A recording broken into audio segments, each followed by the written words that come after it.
Question दिया हुआ है, दी गई आकृति में त्रिभुजों की संख्या ज्ञात कीजिए। यह क्वेश्चन एनटीपीसी एग्जाम 2025 में पूछा जा चुका है। यदि इस तरह का आकृति दे दिया जाए, उसमें त्रिभुजों की संख्या निकालने के लिए बोले, तो सबसे पहले हम इस भाग को पकड़ते हैं। इस भाग को यदि हम बाहर निकलते हैं तो हमारा आकृति इस तरह से बन जाता है।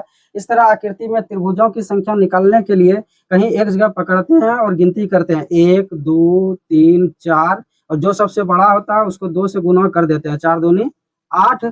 उसी तरह से 1 2 3 4, 4 गुना 2 बराबर 8।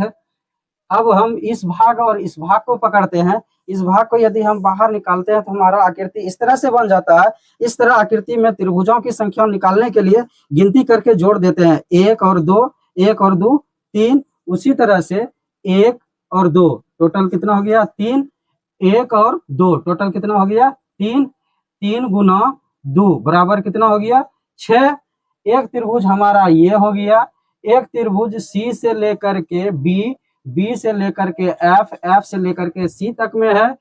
और दूसरा त्रिभुज डी से लेकर के ई, ई से लेकर के सी, सी से लेकर के डी तक में। इधर हमारा कितना हो गया, 3 त्रिभुज।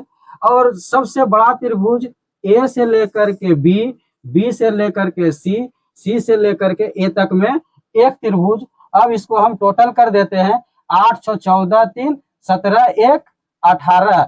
इस आकृति में कुल 18 त्रिभुज है, जो ऑप्शन नंबर डी में दिया है, डी फॉर देवरानी।